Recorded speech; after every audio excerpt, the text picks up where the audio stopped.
In the mid-1970s, English football was deep in the era of terraces, tight old grounds, and rising trouble. And in 1974, two of the most notorious followings of the time crossed paths. Manchester United had just been relegated, but their away support of the Red Army was turning up in massive numbers everywhere they went.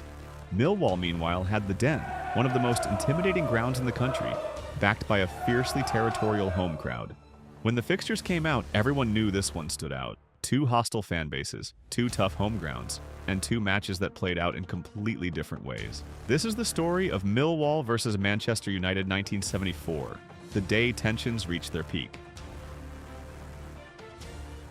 To understand this story, you need the context. The early 70s were the heart of football's hooligan era. Terraces were packed, policing was thin, and reputations mattered.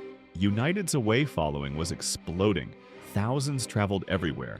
West Brom, Bolton, Cardiff, Orient. Wherever United went, they took over. But the Den was different. A smaller stadium, narrow streets, a home crowd known for never backing down. This away day felt more dangerous than the rest, and it was. On 24 August 1974, Millwall fans made the trip to Manchester. Old Trafford in the 70s was a fortress long before kickoff. Thousands of home fans packed into the approaches to the ground, and a firm that didn't need to travel because it was already there. The moment Millwall supporters appeared, trouble found them. Fights broke out around the surrounding streets. Groups were chased, cornered, and broken up as United dominated the area around the stadium. Inside Old Trafford, the tone was no different. United exploded into the match, scoring after just a few minutes, and the Stretford end, now fenced for the first time, surged against the railings.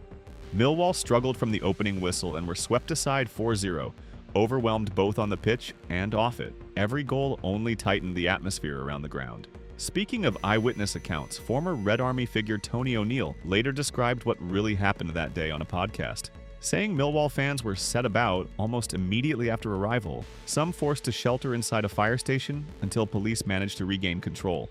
For Millwall, it was the brutal reality of an away day in Manchester, a heavy defeat on the field and chaos off it. For United, they were the ones in control, and Millwall were the ones overwhelmed. But things completely reversed when Manchester United walked into the Den. The return fixture at the Den came later that season, and everything about it felt different. United's away following had been huge everywhere that year, but not here. The match was scheduled for a Monday night, partly to keep numbers down, and it worked.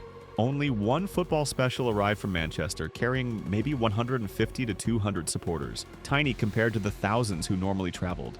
There was no big build-up, no takeover of South London, just a small pocket of United fans walking into one of the hardest grounds in England. United gathered together behind the goal. Across the terrace, Millwall supporters shifted toward them, a change in the noise. Everyone knew what was coming. The clash was immediate. For one of the only times that season, United weren't in control. They weren't the ones dominating the terraces.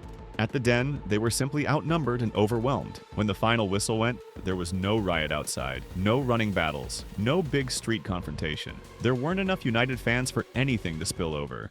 Most slipped away through back streets or left under police escort. A rare away day where the Red Army didn't make an impression. These two fixtures weren't about rivalry, they were about contrast. And in 1974, both sides learned the same lesson. Home territory mattered. Two cities, two outcomes, one unforgettable story